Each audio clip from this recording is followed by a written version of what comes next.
संगीत विशारद गायनाचार्य सुनीती महाराज काळे, संगीत विशारद गायनाचार्य काशीनाथ महाराज काळे हे म्हणते. मृदंगाची साथ विष्णुकांत महाराज हे करते.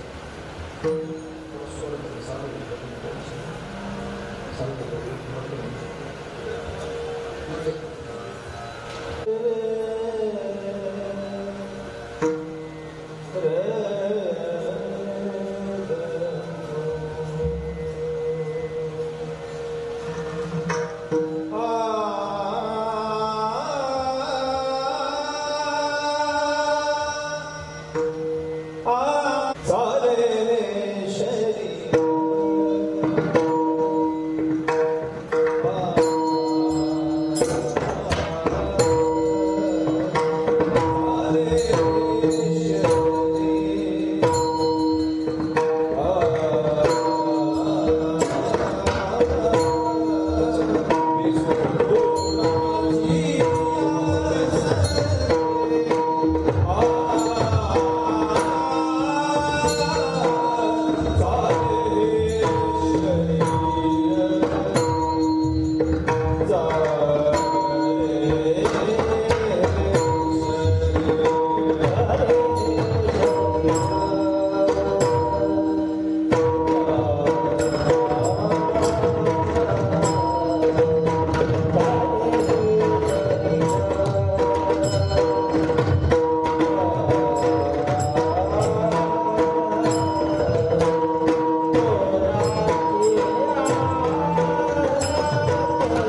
चालवी अहंता मीची एक करता म्हणूया वृक्षाचे ही पान हरे ज्याची सत्ता राहिली अहंता मग मोहे तुका म्हणे विठो भरदास बाह्य उने काय आहे चराचरी देखवी ऐकवी एक नारायण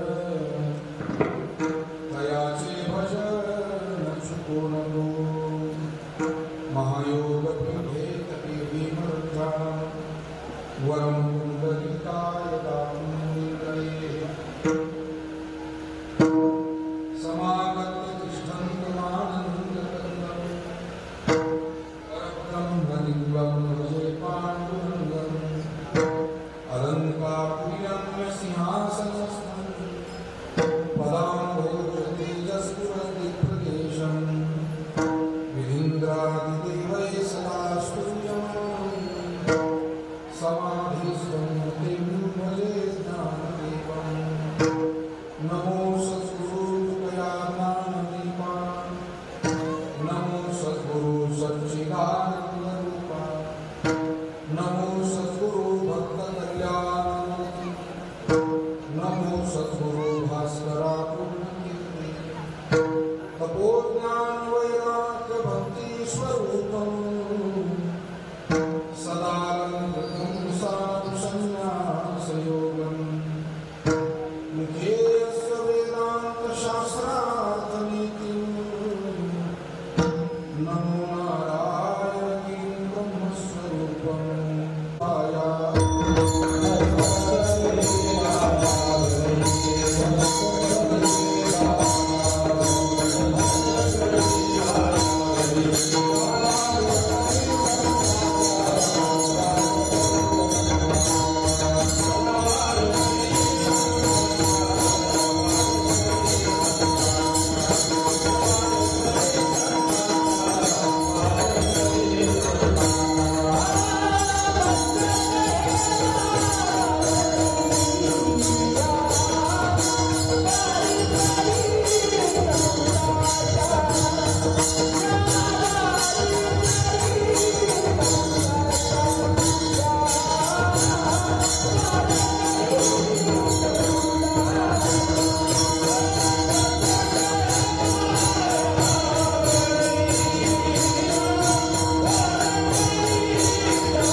कवी आहे कवी एक नारायण दयाचे भजन चुको नको संत श्रेष्ठ जगतवंदनीय जगद्गुरु तुकाराम महाराज यांचा 5 चरणांचा कीर्तन सेवेसाठी निवडलेला हा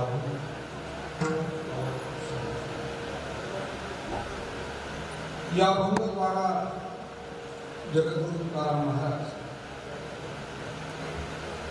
मनुष्य शरीर जे आपल्याला मिळाले ज्या शरीराच्या आधाराने हे जीवन आपण जगतो पण ते शरीर कोणत्या शक्तीने चालतं होतंय हा प्रश्न आपल्याला विचारतो आणि तुकोबारा ध्यानात आणून देतात की अखेर त्या परमात्म्याच्या शक्तीनेच हे जीवन आपण जगतो आहोत पाहणं ऐकणं बोलणं चालणं त्याच्या कृपेनेच सुरू आहे परमेश्वर माणसाकडून काही कामं करून देतो पण माणसाला असं वाटतं की मी करतो ही अहंता माणसाची परमात्मा जगतो एरवी तुकोबारा म्हणतात झाडाचं पान सुद्धा परमात्म्याच्या सत्तेशिवाय हलत नाही आणि असा हा परमात्मा अशी ही ईश्वर शक्ती या सृष्टीमध्ये सर्वत्र व्याप्त आहे कानाकानात व्यापलेली असे मला सांगतात तुकाराम भरला सवाय गुणे काय आहे चराचरी विठाला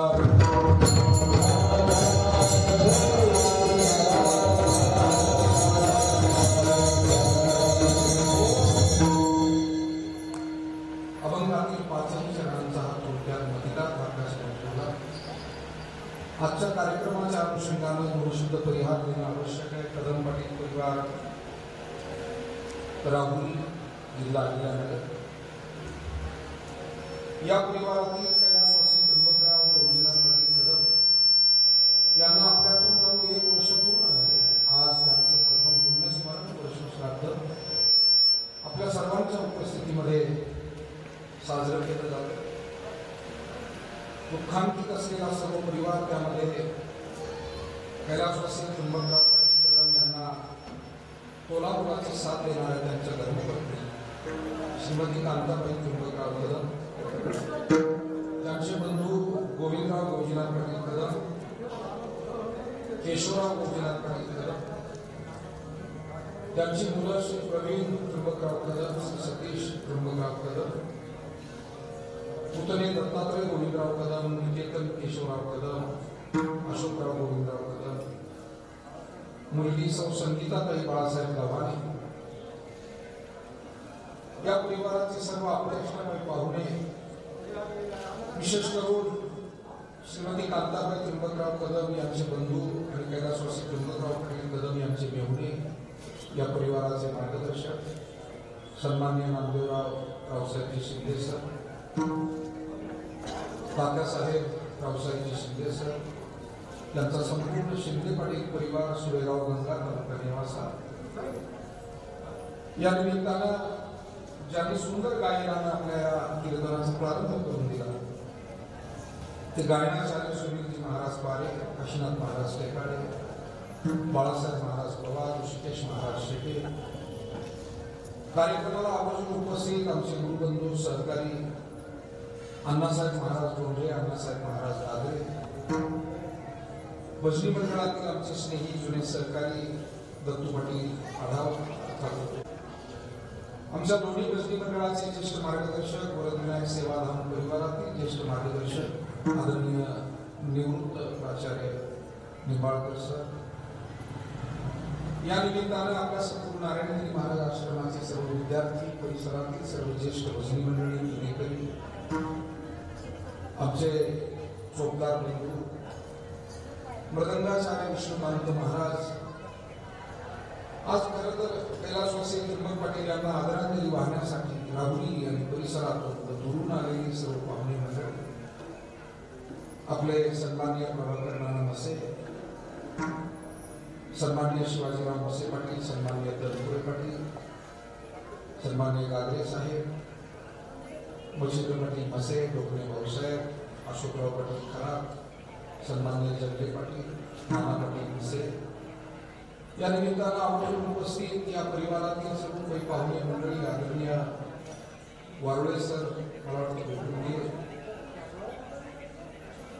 आमचे लक्ष्मणराव पाटील गागरे गेले, कार्यक्रम बरेच आहे, बजरंग पाटील तनपुरे या ठिकाणी आहेत, समोर बसलेले सर्वच विविध क्षेत्रातील आदरणीय मंडळी आणि माता भगिनी, आपण सर्वजण ज्यांचे कार्यालय ते संभाजीराजे तनपुरे पाटील, त्यांचे सुपुत्र, ज्यांचे सुद्धा साऊंड सिस्टीम आहे ते या परिवाराचे पाहुणे, आमचे परमार्थ स्नेही वसंतराव पाटील खराब, ज्यांच्याकडे आपल्याला सगळ्यांना जीव घालण्याची जबाबदारी असे आमचे राजू महाराज जुगे,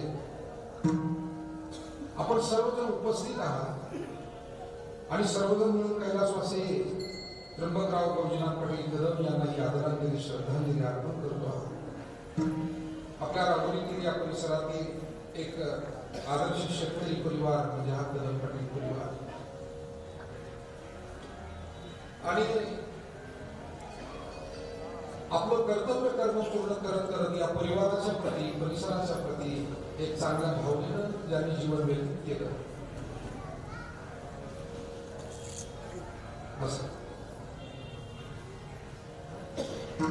सन्माननीय बाळासाहेब पाटील आणि त्यांनाही धन्यवाद देतो. त्र्यंबकराव पाटील यांनी परिवाराच्या प्रती असलेलं कर्तव्य, आप्तेष्ट नातेवाईक सर्वांप्रती असलेली जबाबदारी पार पाडता पाडता मागील वर्षी त्यांनी अखेरचा श्वास घेतला. त्यातून ते तशा अर्थाने थोडे लवकर गेले. त्यांच्या जाण्याने या परिवाराला जे दुःख झालं यातून सावरण्यासाठी सर्व नातेवाईकांनी, परिसरातील मंडळींनी वेळोवेळी या परिवाराचं सात्वन केलं. प्रवीण भाऊ, सतीश भाऊ यांनी वडिलांची सर्व जबाबदारी अर्थात 10वा 13वा महिने ही संपूर्ण सेवा पार पाडली. वर्ष श्राद्धाची सेवा, पुण्य स्मरणाची सेवा आपणा सर्व स्नेहीजनांच्या, ज्येष्ठांच्या, ग्रामस्थांच्या उपस्थितीमध्ये साजरी केली जाते आहे. कार्तिक मास आहे. आज दशमी आहे. कार्तिक मध्य दशमी, उद्या कार्तिक मध्य एकादशी आणि कार्तिक मध्य त्रयोदशीला संत श्रेष्ठ माऊली ज्ञानेश्वर महाराजांचा समाधी सोहळा आळंदीमध्ये समाधी सोहळ्याच्या उत्सवाची सुरुवात झाली. दिंड्या पोहोचलेल्या आहेत. त्या ठिकाणी भजन, कीर्तन, पारायण आदी कार्यक्रम सुरू झाले आणि आम्ही सुद्धा सर्व आता वारकरी मंडळी आळंदीच्या दिशेनेच निघालेलो. यावर्षी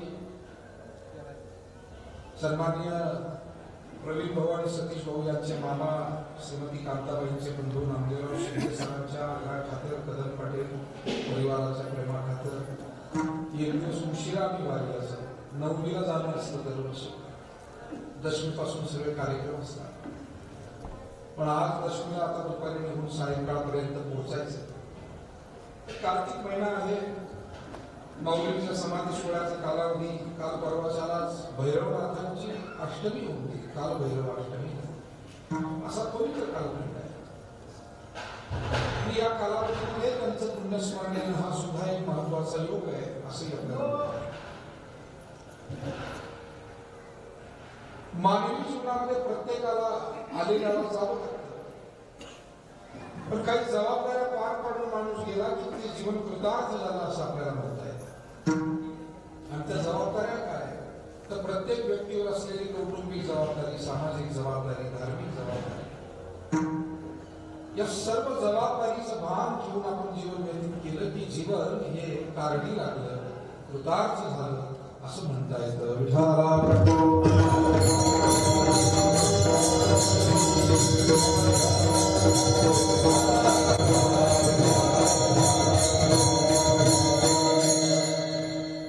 या परिवाराचे पाहुणे आमचे श्री अर्जुनराव पाटील ते सुद्धा उपस्थित झाले. जबाबदारी मला असं वाटतं घेणं आणि ती पार पाडणं यालाच मनुष्य जीवनातला पुरुषार्थ असं म्हणतात. आपण तुकोबारांच्या बाबतीमध्ये रामेश्वर शास्त्री यांचं वचन ऐकतो. धन्य तुकोबा समर्थ जेने केला पुरुषार्थ. पुरुषार्थ म्हणजे काय केला तर या जीवनाचा ज्यासाठी परमेश्वरानं हे जीवन आम्हाला दिलंय त्याचा उपयोग त्या पद्धतीने केला. तुकोबारा म्हणतात संसाराच्या नावे घालून या शून्य वाढता हा पुण्य धर्म. संत महात्म्यांनी संसाराला दुय्यम मानून परमार्थाला प्राधान्य दिलं. मला वाटतं तीच प्रेरणा घेऊन आम्हाला संसारासोबत परमार्थ करता आला तरी पुष्कळ. संसाराला दुय्यम माना असंही नाही, संसाराकडे पाठ म्हणून व्हा असंही संत कुठे शिकवत नाही. शेवटी जबाबदारी आहे ती पार पाडली पाहिजे. मुलं आहे, लेकर आहे, पाहुणे रावळे येणारे आहे, जाणारे आहेत, घरदार, संसार, प्रपंच, जबाबदारी. श्रीमद भगवद्गीता असं म्हणते कर्मण्येवाधिकार असते मा फलेषु कदाचित् मा कर्मफल हेतुः मा ते संकोच कर्मणि. आमच्या वाट्याला आलेलं कर्म जर आम्ही पवित्र बुद्धीनं, उपकारक, हितकारक बुद्धीनं जर केलं तर आम्हाला वेगळा धर्म करावाच लागेल. कर्म हे धर्ममय होऊन जातं जेव्हा ते कर्म इतरांच्याही आणि स्वतःच्याही कल्याणासाठी केलं असेल. बऱ्याच वेळेला आमच्या कामानं दुसऱ्याला काही पीडा होणार असेल मग ते कर्म धर्म होत नाही, उलट ते कर्म पाप होतं. ते पाप कर्म म्हणतात. म्हणून तुकोबारांकडे कोणाही जीवाचा न घडवस वर्म सर्वेश्वर.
कर्म मात्र पूजा होऊ शकत नाही. मग कुठे कुठे आपल्याला गीतेचा सारांश लिहिलेला वाचायला मिळतो. कर्म ही पूजा आहे. हिंदीमध्ये वाक्य लिहिलेलं असतं, मराठीमध्ये कर्म हीच पूजा आहे असं म्हणतात. पण कर्म ही पूजा केव्हा? तया सर्वात्मका ईश्वरा स्वकर्म कुसुमांची पूजा केली हो या पारा तोषाला. त्या सर्वात्मक परमेश्वराची कर्मरूपी फुलांनी पूजा करावी असं माऊली ज्ञानोबा मला सांगून जातात. पण कर्म ही फुलं केव्हा? जेव्हा आमच्यासह इतरांचे भलं होईल. मराठीमध्ये दुसऱ्याची गाडी जळाली तर चालेल, पण आपली बिडी पेटली पाहिजे. आता हे काही कर्म झालं? अहो, हे दुष्कर्म झालं. ब्रह्मलीन पूज्य सद्गुरू नारायणजी महाराज गोष्ट सांगायचे म्हणे, थंडीचे दिवस होते तरी तांबडं फुटतासारखा शेतावर निघाला. पण रस्त्यावर लागल्यावर त्याच्या लक्षात आलं बिडीचा कट्टेला आणला, पण गाडीची पिठी राहिली. कधी कधी समस्या काय माणसाला निर्माण होईल काय सांगतात? ही समस्या गाडी नाही, काय करावं? आणि निघाला तर शेतावर थंडीचे दिवस. गावाच्या बाहेर एका साधूची कुटिया होती आणि ते साधू पहाटे स्नान केलं, धुनी पेटवली आणि ध्यान धारणेला त्या धुनीजवळ बसले. थोडा वारा सुटला, साधूची दाढी जरा मोठ्या होत्या आणि त्या धुनीतला अग्नी जो आहे तो दाढीला लागला. दाढी पेटली, तो साधू उठला, ती विझवायला लागला. तेवढ्यात याला रस्त्यावर जाताना अग्नी दिसला, पळतच आला, पिढी धरली त्याच्या. कशावर पिढी धरली? आता तुम्हाला असं घडलं असेल का, ही गोष्ट जरी अतिशयोक्तीची असेल तरी ही प्रवृत्ती जगात आहे. हे घरात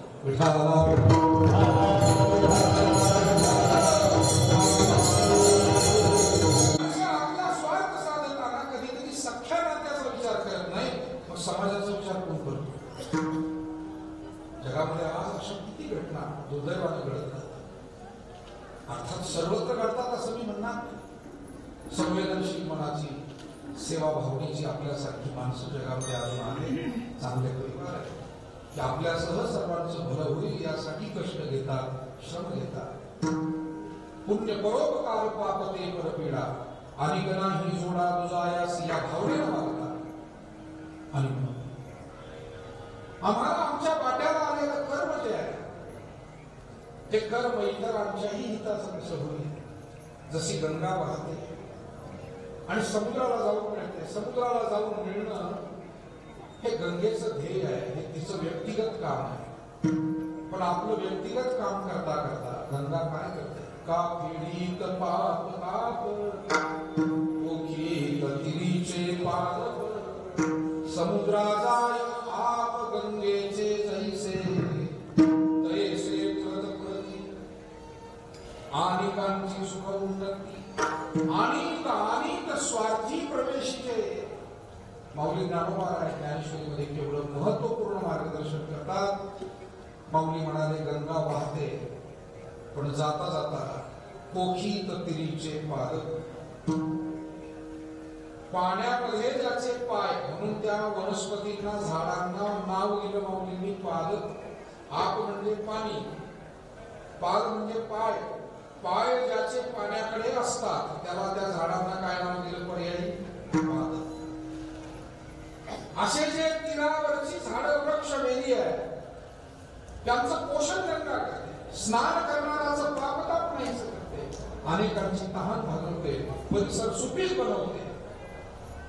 म्हणजे गंगा आपलं काम करता करता किती मोठं काम करून जाते. मला वाटतं जीवन हा एक प्रवाह आहे, जीवन हा सुद्धा एक प्रवास आहे. आपल्यासारखे सज्जन स्त्री पुरुष सुद्धा फक्त स्वतःसाठी जगत नाही, तर आपलं जीवन जगता जगता आपलं कुटुंब, आपले नातेवाईक, आपलं गाव, आपला देवधर्म, आपला सगळा अवतीभोवतीचा 18 पगड जातीचा समाज, या सगळ्याला आपला काही उपयोग होईल का, काही सेवा करता येईल का, ही भावना मनामध्ये ठेवून आपण जगतो. आणि मला वाटतं तोच जीवनाचा योग्य प्रवास आहे. बाकी जीवन काही थांबणार नाही, प्रवास होणारच आहे, होणारच आहे. बांधोलीला हात पाय जो रची घातला होय तो न चालता जाय दिगंताजे. एक माणूस म्हणाला, त्याचे मित्र म्हणाले आपल्याला जत्रेला जायचं, तुला यावं लागेल. तो म्हणाला तुम्ही उचलून गेलं तरी येणार नाही. ते मित्रच होते त्याचेच.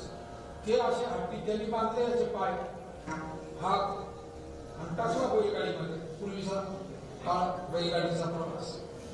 2-4 मित्र हातपाय बांधून टाकले. तो म्हणला मला यायचंच नाही. ते म्हणे तुला गेल्याशिवाय राहणार. शेवटी हातपाय बांधून बैलगाडीत टाकला. तो जरी स्वतः चालला नाही, पण बैलगाडीत घातल्यामुळे त्याचा प्रवास झाला नाही. तसं तुम्ही सत्कर्म करा की नका करू, रोज पूजा करा नका करू, गावच्या सप्त्याची वर्गणी द्या नका देऊ, आयुष्य चाललेलंच आहे. फक्त चालता चालता हे सगळे काम करायचे की नाही ज्याचं कधी ठरवावं.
या आयुष्याला जीवन हे एक पर्याय नाव आणि पाण्याला सुद्धा जीवन म्हणतात. दोन्ही प्रवाही आहे आणि म्हणून दोघांनाही जीवन म्हणतात. आयुष्यात पाणी. पण या प्रवासामध्ये मला वाटतं ज्याला योग्य वेळी योग्य सेवा करत करत पुढे ती आई वडिलांची सेवा, समाजाची सेवा, ईश्वराची सेवा, गोर गरीब गरजू मुके प्राणी यांची सेवा आणि अजूनही आपल्या शेतकऱ्यांच्या घरामध्ये या सेवा टिकून आहे. गाई बैलांची सेवा होते, कुत्र्या मांजराचा सांभाळ केला जातो, आलेल्या अतिथीला अत्यंत आदरपूर्वक सन्मानित केलं जातं. अतिथी देवो भव असं आपण म्हणतो. आणि म्हणून मानवी जीवन कृतार्थ व्हावं हेच खरं जीवनाचं कर्तव्य आहे. आणि ते कृतार्थ होण्यासाठी माणसाला हे जीवन कशासाठी मिळालं आणि हे जीवन कोणामुळे मी जगू शकलो, या 2 प्रश्नांची उत्तर होणं आवश्यक. पाहिपा शरीराची आगार जयाला गेले ती पांडवा, तो कार्यार्था गवा सांडोनिया. कधी कधी माणसं ज्यासाठी बाहेर पडतात तेच विसरून जातात. म्हणजे एखादा कामगार मनुष्य आठवड्याच्या काठी आपला पगार घेतो, कष्ट केलेले असतात त्यांना 6 दिवस रोजंदारी केलेली असते, त्याला त्याचा पगार मिळतो. पण तिथे गेल्यावर त्याचे 4 मित्र भेटतात, थोडा लहरी असतो, बाजाराची पिशवी घेऊन गेलेला असतो, पण दारूच्या दुकानावर पहिला जातो, दारू पिऊन तर्र होतो. आणि मग माझी लहान मुलं घरी असतील, पत्नी वाट पाहत असेल, म्हातारी आईबाप वाट पाहत असतील, म्हातारी आईबाबाची औषधं न्यायची, मुलांना खाऊ न्यायचा, बायकोनं सांगितलेला भाजीपाला किराणा न्यायचा, सगळंच विसरून जातो आणि तसेच पैसे दौडून पुन्हा घरी येतो. ही जशी दुर्दैवी उदाहरण आहे. पण मला वाटतं एखादा बाजार गेला तर दुसरा बाजार करता येईल. आयुष्य जर असं वाया गेलं तर पुढचं आयुष्य परत मिळत नाही. बाजार पुढच्या आठवड्याला आहे, आयुष्य पुन्हा आता मागवता येईल.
तीर्थक्षेत्राला यावर्षी जाता आलं नाही, आपण म्हणतो पुढच्या वर्षी.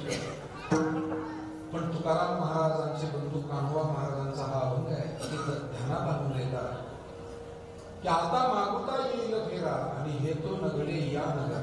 या मनुष्य देहरूपी नगरीला मात्र पुन्हा येण्याची संधी नाही, कारण मुळात आता आलोय ते बहुता दिवसा फेरा आला या नगरात. दुसरा आणखी जगजोगीचा आलोय ते खूप अनेक जन्म फिरत फिरत इथं आलोय.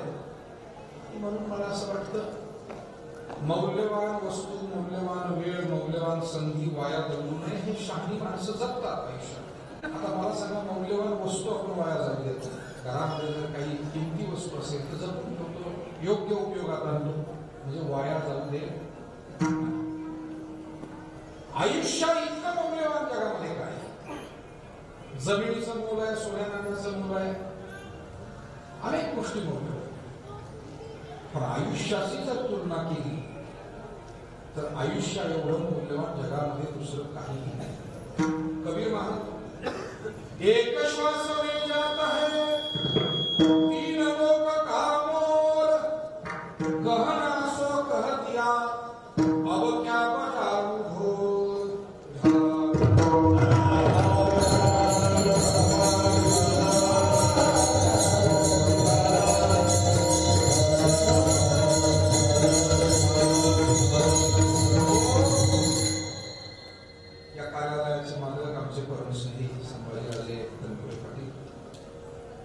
आत्ताच या ठिकाणी आले कृषी भूषण आपले सर्वांचे स्नेही सुशीलजी पवार पाटील, बाळासाहेबजी पेरणे पाटील, बरीचशी मान्यवर मंडळी. खरं या परिवाराचा स्नेहसंबंध सर्वांशी आहे. या कार्यालयाशी सुद्धा आमचा अत्यंत चांगला स्नेहसंबंध आहे. व्यंकटेश कार्यालयाच्या लॉजच्या उद्घाटनाला कोल्हापूरचे छत्रपती संभाजीराजे आणि आम्ही प्रभाकरांना काय हट्ट करून तुम्ही थांबवलं, काय लोकांना करून द्यावं लागलं असेल मला. पण राहुरीकरांचा आग्रह, थोडासा हक्कही आमच्यावर, आणि त्यामुळे त्यावेळी थांबावंच लागलं. एका महत्वाच्या कार्यक्रमाला डावलून थांबावं लागलं. मोठा समारंभ त्यावेळी इथे झाला.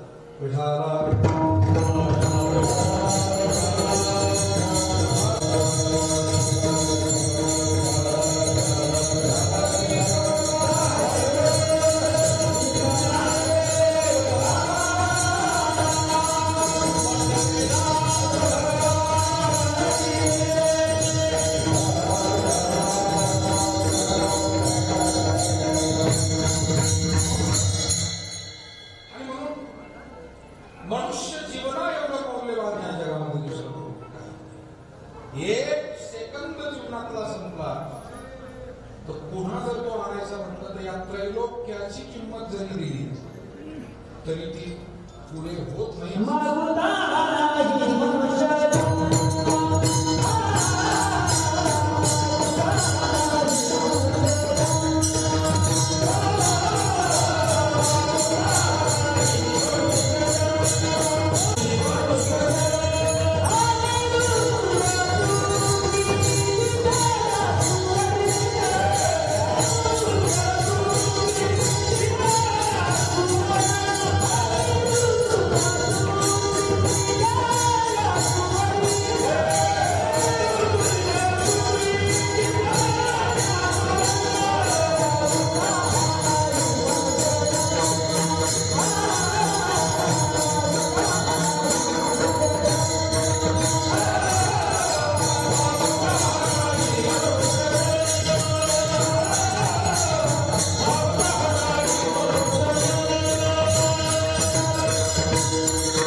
एक क्षण, अर्धा क्षण त्या मनुष्य जन्माचं मिळत.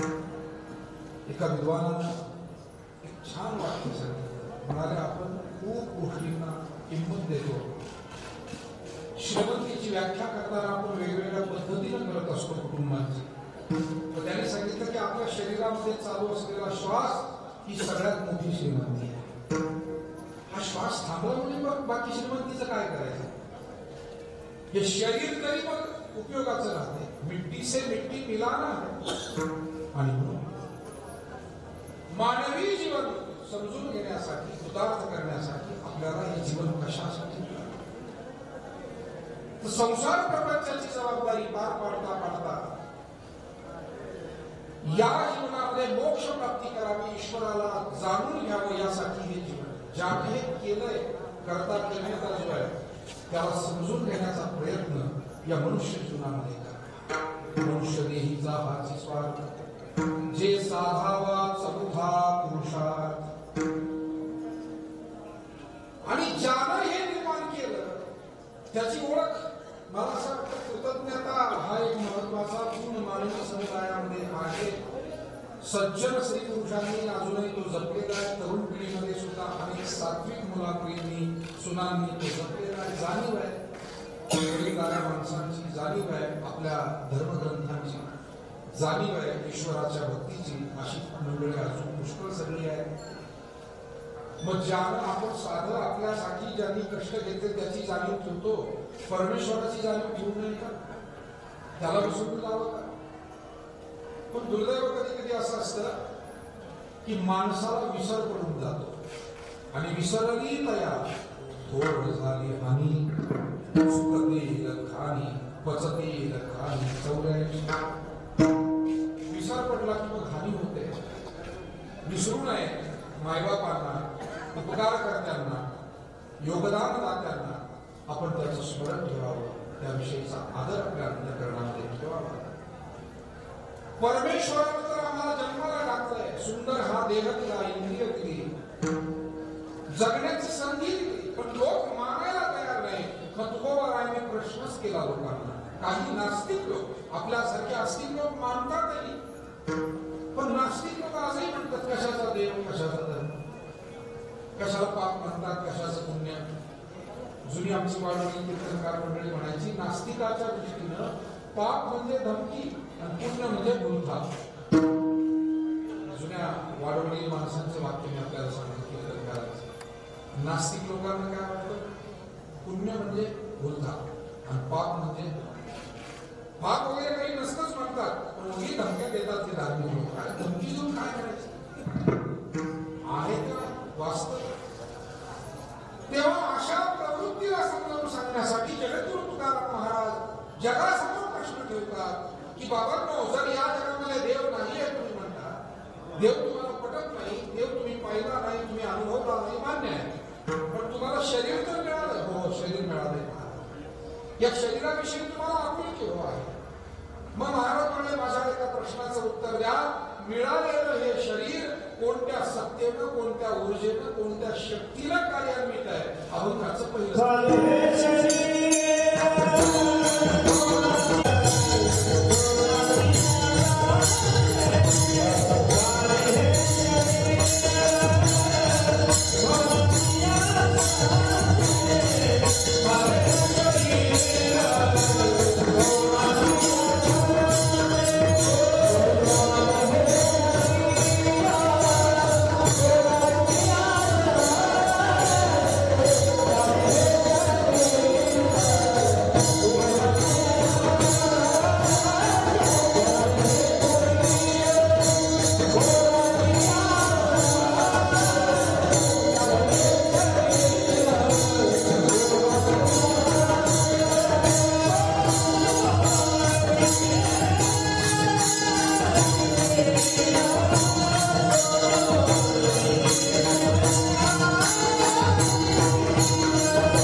त्याला चालवणारी काहीतरी पॉवर, एक ऊर्जा, एक शक्ती असावी.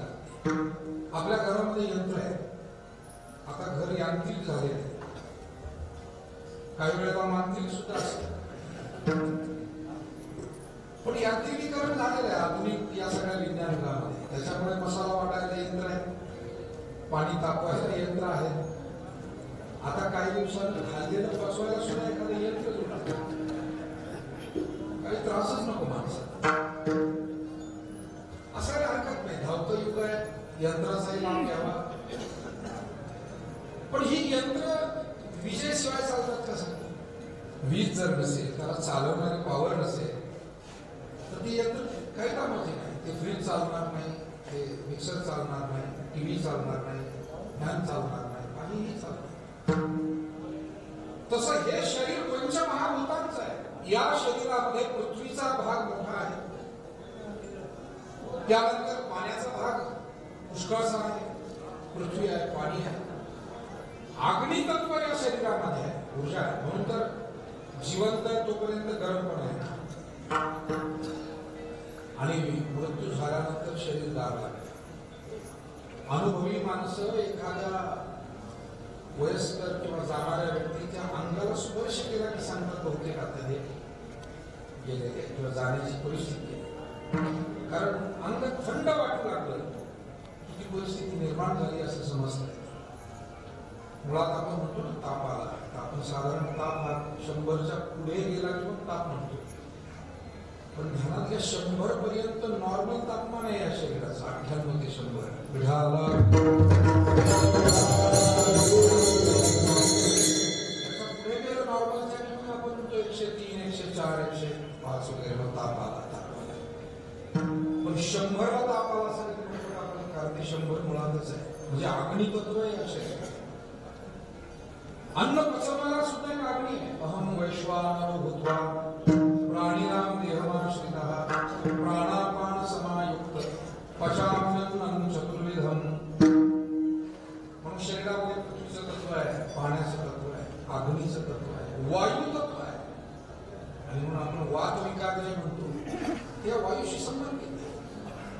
ते तत्व शरीरात आवश्यक आहे, पण तेच कुठेतरी बिघडलं, कमी अधिक झालं तो आजार. आणि आकाश तत्व या शरीरात आहे. आता तुम्हाला आकाश कसं काय, तर जेवढी पोकळी आहे नसांमध्ये, हाडांमध्ये, आकाश तत्व. आकाशाची काय गरज आहे? आकाशाची गरज नाही तर अन्न जाईल कसं बघ. आपल्याला बऱ्याच गोष्टी असं वाटतं, कधी कधी माणसं शिकले सवरले की ते म्हणतात आईबापाची सुद्धा काय गरज आहे, त्यामुळे पोकळी कुठून कळणार. जे आईबापाचीच गरज नाही म्हणणारे लोक आहेत. पण ध्यानात घ्या, हे शरीर कशाच्या आधाराने चालतंय, तर पृथ्वी तत्व आहे, पाणी तत्व आहे, अग्नी तत्व आहे, वायू तत्व आहे, आकाश, पोकळी सुद्धा आवश्यक आहे. पण एवढ्यावर शरीर चालत नाही, हे सगळे जड आहे. या शरीराला चैतन्य देणारी जी एक शक्ती आहे ती ईश्वराची शक्ती आहे.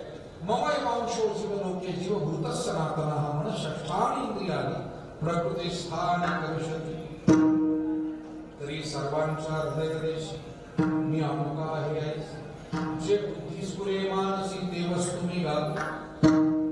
परमात्मा म्हणाले प्रत्येकामध्ये मी म्हणणारा हा ओंकार जो बाहेर पडतोय ते मी तत्व आत्मतत्व आहे. ते आत्मतत्व परमात्म्याचा अंश आहे, त्याच्या आधारानं. म्हणून शरीर तसंच पडतं आणि त्यातलं चैतन्य निघून जातं. मृत्यू म्हणजे काय? चैतन्य आणि जडाचं विघटन म्हणजे मृत्यू आहे. आणि चैतन्य आणि जडाचं एकत्रीकरण, संघटन म्हणजे जीवन. या दोघांची युती ज्या दिवशी तुटते त्या दिवशी मृत्यू आहे. चैतन्याने या जडाचा आश्रय सोडला आणि ते चैतन्य, ते आत्मतत्व, जीवतत्व यातून बाहेर पडलं. आणि मग तुळशीदासांनी मला बोलू म्हणतात क्षितिजल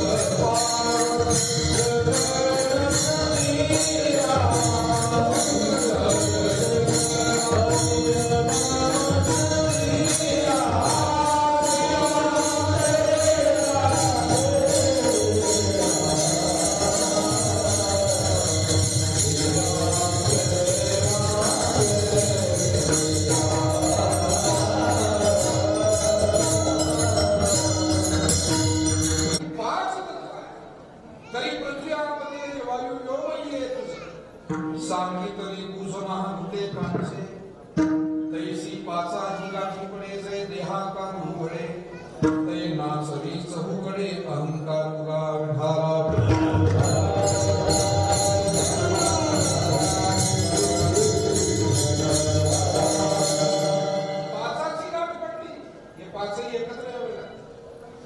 एक गोष्ट एकत्र आल्याशिवाय कोणतं चांगलं काम कुटुंबानं सुद्धा एकत्र यावं लागतं तेव्हा चांगली कामं गावाने एकत्र यावं लागतं तेव्हा गावच्या हिताची कामं आणि जनता जनार्दनाने सुद्धा एकत्र यावं लागतं वेळोवेळी समाज हितासाठी राष्ट्र हितासाठी संस्कृतीच्या जोपासनेसाठी एकत्रीकरण नसेल तर कोणतंच चांगलं काम करू शकत नाही. अध्यात्मामध्ये सर्वात महत्वाचं मार्गदर्शन काय केलं असेल तर ते एकोप्यावर मार्गदर्शन आणि वाढवलेली माणसांनी सुद्धा आम्हाला दिलेला सर्वात महत्वाचा यशाचा मंत्र असेल तर तो एकोप्याचा. हे 5 तत्व एकत्र आले आणि यामध्ये जीवतत्व मिसळलं म्हणून चाले हे शरीर कोणाची कोणत्या सत्तेला चालतंय स्वतः चालतंय आणि स्वतः जर चालतंय मग मृत्यूच्या दिवशी 4 जणांना त्रास कशाला. तो अमर रथ जो आहे त्याला त्रास कशा. शरीर जर स्वतः चालत होतं तर मृत्यूच्या दिवशी सुद्धा शरीराने चालत जायला पाहिजे. याचा अर्थ त्याच्यातला चालवणारा गेलेला आहे. कोण चालवत होता त्याचं उत्तर आपण त्याच्या दुसऱ्या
विमानाला जसं लँडिंग गिअर ओपन करण्याची एक वेळ असते की आता खाली उतरायचं आपल्याला, तसं कीर्तन हे 12 वाजता हळूहळू लँडिंग प्रोसेस सुरू होते. पुढच्या 5-10 मिनिटात आटोपून घ्यावं लागतात. तसे संकेत मिळायला लागले. आता आमचं तुकाराम पण आला, म्हणजे आमच्याकडे शेवटची जबाबदारी आहे आता ही सगळी निवेदनाची सांगण्याची भूमिका एवढीच आहे. संचालन करतोय पण आपल्याला अज्ञान आपण मानत नाही. आपल्या मानण्याला काय होतं मला सांगा. अग्नी हा दाहक असतो असा अनुभवही आहे असं सगळ्या ठिकाणी सांगितलेलं. एक आराम चोट मला मी मानतच नाही की अग्नीचा चटका बसतो, अग्नी दाहक असतो. हा करून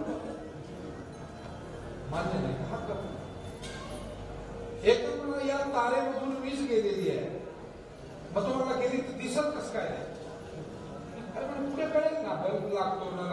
कळेल ना तुला. नाही नाही, बल्बाला काय पाहिजे, इथं दिसली पाहिजे, हात लावून पहा.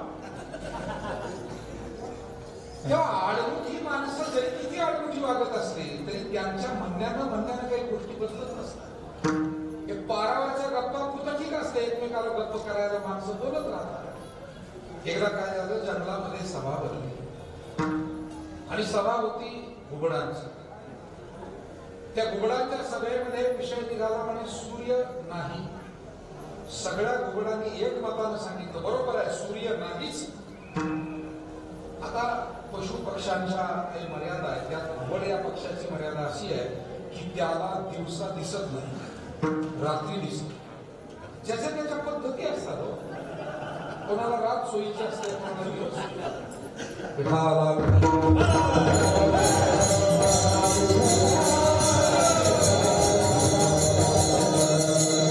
आता चोराला रात्र सोयीची असते, ज्याच्या त्याच्या सोयी आहे.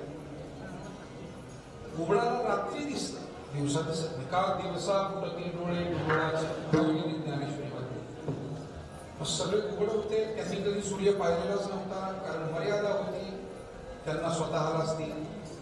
आणि मी एक मतानं सांगितलं जगामध्ये सूर्य नाही. मला सांगा, घुबडांच्या सभेत केव्हा तरी असा जो ठराव झाला होता त्याच्यामुळे सूर्य काही उगवायचा मावळायचा राहिला का? जगाचे अंधे पीडित सलीमची रावळे उजाड निघे जैसा भास्वतो प्रदक्षिणा. त्याची प्रदक्षिणा चालूच आहे. जगाचा अंधकार नाहीसा करतो, सर्वांना प्रकाशित करतो. त्याचं काम त्यानं सोडले. तसं नास्तिक लोकांनी ईश्वर नाही म्हटल्यानं ईश्वराच्या अस्तित्वावर काही परिणाम झालाय का? तर मला वाटतं तो होण्याचं काही कारण आहे. एखाद्या हुशार विद्यार्थी किंवा विद्यार्थिनीला कुणीतरी द्वेषानं म्हटलं की तुला काही समजत नाही म्हणून काय त्यांच्या ज्ञानावर परिणाम होणार आहे का? ते हुशारच आहे, ते हुशारच राहतील, पुढे जातील. हेच असं आहे. अगदी त्याच पद्धत एखाद्या कर्तबगार माणसाला तुम्ही नावं ठेवली म्हणून काय तो कर्तबगारी केल्याशिवाय राहणार आहे का? म्हणून जगामध्ये प्रत्येक विषयावर प्रत्येक जण आपल्या परीने बोलत असतो. देव या विषयावर सुद्धा देव नाही म्हणणारे, देवाला रिटायर करा असं म्हणणारे होऊन गेले वगैरे वगैरे. तुकोबा देख कवी आई कवी एक नाराय दयाचे भजन चुकू नको. तोच पाहण्याची शक्ती, तोच ऐकण्याची. ज्ञानेश्वरी मध्ये असं लिहिलं मला. ईश्वर म्हणजे काय, सगुण आहे का निर्गुण आहे?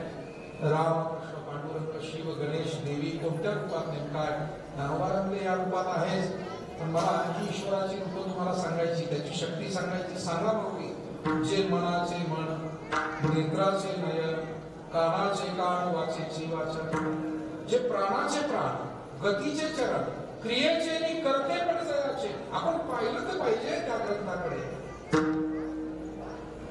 ग्रंथ फार श्रेष्ठ आहे आपल्या संतांनी दिलेले. आणि त्यामध्ये सांगितलेलं तत्वज्ञान, फिलॉसॉफी ही जागतिक दर्जाची फिलॉसॉफी. जगाला मार्ग दाखवणारं, प्रभावित करणारं ज्ञान त्यामध्ये. पण दुर्दैवानं आमचं असं झालं, आमच्या जवळच असून आम्ही त्याला विसरलो.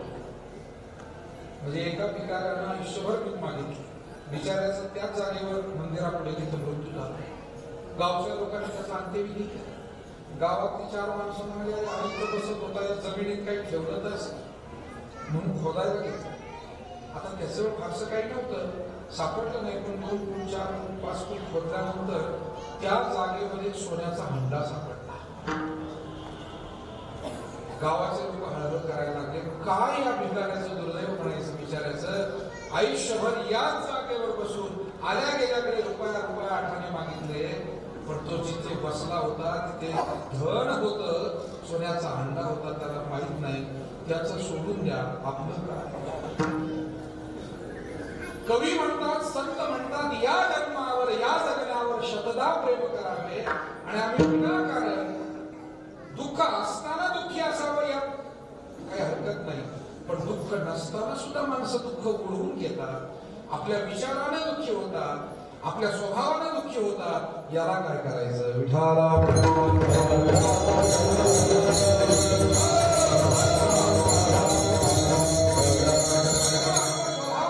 चित्त प्रसन्न ठेवण्यासाठी संत विचार उपयोगी येतील. आणि ज्ञानोबा म्हणतात, मनाला ही चिंतनाची शक्ती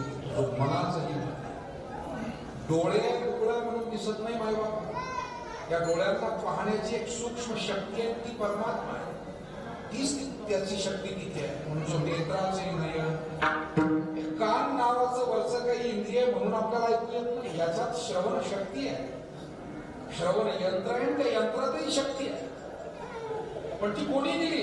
परमात्म्याचीच आहे. पायांना चालण्याची शक्ती, मुखाला बोलण्याची शक्ती, आणि म्हणून आपण खरं तर रोज त्याच्या आभार. मी गोष्ट सांगत असतो, एक अपंग माणूस दररोज दर्शनाला जायचा, गावच्या देवळामध्ये देवाचे दर्शन करायचं. कोणा तुमच्यासारख्या सज्जनाने एकदा प्रश्न विचारला, का रे बाबा देवाच्या दर्शनाला येतो, तू खरं तर देवाशी कट्टी घ्यायला, वैर धरायला, तुला पाय दिले नाही? तो मला नाही, मी देवाचे आभार मानायला येतो की देवा, भले मला पाय दिले नसते, पण तू मला डोळे दिले, पाहता येते, मुख दिलं, सर्वांशी प्रेमानं बोलता येतं, आयुष्य दिलं, जगता येतंय, आणि यासाठी मी देवाचे आभार मानतो. आपल्याला सकारात्मक राहून आभार वृत्ती प्रकट करायची का नकारात्मक राहून भांडणच करायचंय? आणि नकारात्मक वृत्ती असेल तर कितीही दिलं तरी अशी माणसं आईबापाशीही भांडतात, समाजाशीही भांडतात, आणि उरलं सुरलं देवाशी सुद्धा भांडतात. लोक म्हणतात देव आमच्या मागे लागला. एक जण तर मला, महाराज हात पाय धुवून लागला. अरे म्हणलं, देव का तुझा भाऊ बंद आहे? विठाला किती निगेटिव्ह माणसं. जे दिलंय त्याची किंमत आम्ही चुकू शकतो का? परमात्म्यानं जे दिलंय. आणि म्हणून आम्ही खरं तर आम्हाला समाजाने काय दिलं, आम्हाला आमच्या आजी आजोबा चुलते काके मायबापांनी, आमच्या कुटुंबाने काय दिलं, आम्हाला संतांनी काय दिलं, आम्हाला शास्त्रज्ञांनी काय दिलं, आम्हाला शिक्षण महर्षींनी काय दिलं, समाजातल्या समाजसेवकांनी काय दिलं. असं जर काय एकदा लिहायला बसलो तर वह्या भरती ग्रंथ तयार होतील. काय नाही दिलं याची यादी फार छोटी आहे, काय नाही मिळू शकतो आपल्याला, पण काय मिळालं याची यादी फार मोठी आहे. आपण त्याच्यावर पॉझिटिव्हली सकारात्मक कधी चिंतनच करत नाही. संतांच्या चिंतनात आणि आमच्या विचार करण्यामध्ये हा फरक आहे. संत महात्मे जे जे मिळाले त्याच्याविषयी नेहमी आभारी. देवे दिला देह भजना दिली इंद्रिय हातपाय कान डोळे बोलाया, जेने हा जीव दिला दान तयाचे करीण. देवा काय दिलं नाही बाबा, आणि म्हणून दे कवी आई कवी एक नारायण तयाचे. आणि माणसाला ही सगळी शक्ती त्या परमात्म्याने दिल्यामुळे माणसाकडून मायबाप हो, तुमच्या माझ्याकडून जी कार्य होत आहे जीवनामध्ये, जे काही प्रापंचिक असेल, सामाजिक असेल, धार्मिक असेल, जे जे काही काम आपल्या स्त्री पुरुषांच्या सर्वांच्या हातून होत आहे, ती आपली शक्ती नाही, परमात्मा करून घेतोय. त्याचे सुद्धा आभार परमात्म्याचे मानावे, कारण त्यानं जगवलंय, तो करून घेतोय. आपल्याला फक्त त्यानं पुढं केलंय. जसं लहान लेकराच्या डोक्यावर एखादी पिशवी धरावी, धरणारा वडीलधारा माणूस असतो, त्या लेकराला वाटतं मी खरंच डोक्यावर घेतलं, चाल वगैरे चाल, डोक्यावर घेऊन चाल. हे जसं एक गमतीचा खेळ आहे, तसं हे सगळं बोज आपल्याला वाटतं वा वा वा मी काय बोज पाहतो. नाही नाही महाराज, हा विचार अभंगाच्या तिसऱ्या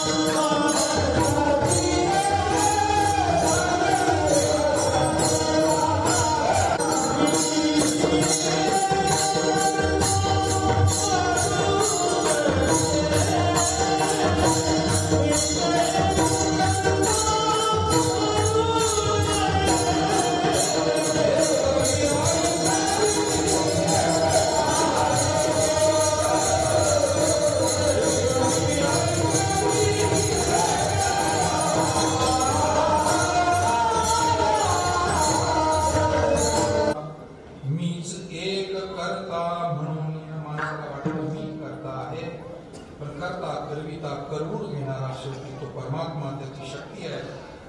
पुराणातली एक गोष्ट वाचली होती, एका मिनिटात सांगून जातो. एकदा ब्रह्मा विष्णू महेश यांनाच अभिमान झाला की आम्ही जर हे जगत निर्माण नाही केलं तर या जगाची काय. आणि प्रचंड महाकाय प्राणी त्यांना समोर दिसला. तिघही म्हणाले आपण कधी पाहिलेला ते कोण आहे? सगळे गेले आणि त्या प्राण्याला विनंती केली, जणू काही पर्वतच समोरून चालला, इतका प्रचंड. कोण आहात तुम्ही? देव आहात, गंधर्व आहात, यक्ष आहात, किन्नर आहात, दानव आहात की मानव आहात? खुद्द देवांनाच परिचय विचारण्याची. त्याने सांगितलं, मी तुम्हाला निर्माण करणारा, तुमच्यासारख्या हजारोंना निर्माण करणारा, तुमचाही करता करविता, तुमचा मायबाप मी आहे. म्हणजे ईश्वराची जी मूळ शक्ती, ब्रह्मा विष्णू महेशी त्यातून निर्माण झाली. ते म्हणाले, खरंच माझ्या पाठीवरती पेटार आहे, त्यात अंडी आहे. एक अंड फोडलं तर हजारो विष्णू तयार होतात, एक अंड फोडलं तर हजारो ब्रह्मदेव. कथा पुराणात एक अंड फोडलं तर हजारो शिव. प्रयोग करून पाहिला म्हणतात. हजारो विष्णू, हजारो ब्रह्मदेव, हजारो शिव, याच्यामध्ये कोण जुने आहे तेही कळेल, कोण नवे आहे ते कळेल. प्रत्येक माणूस नाही, मीच आहे. आणि मग त्यांनी अभिमान टाकून दिला. म्हणाले, आपल्या शिवाय पुष्कळ होऊ शकतं. आपल्याला वाटत होतं आपल्या वाचून काय होणार. या जगामध्ये रामकृष्ण ही आले गेले, त्याविन जगतात ओसच पडलं. देव आले गेले त्याच्या वाचून राहिले नाही. माणसाला जर म्हटलं चला आळंदीला, माणूस म्हणतो माग कसं होईल, मरीतच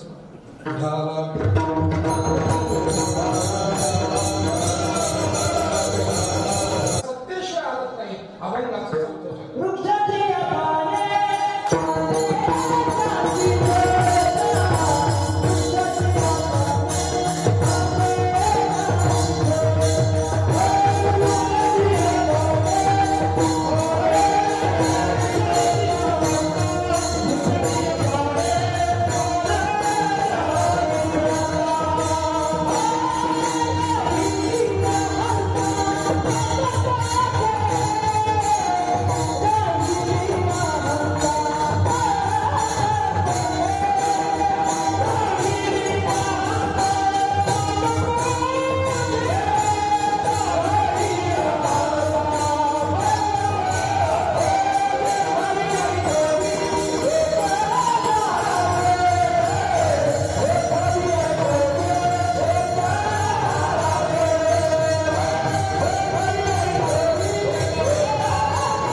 Thank you.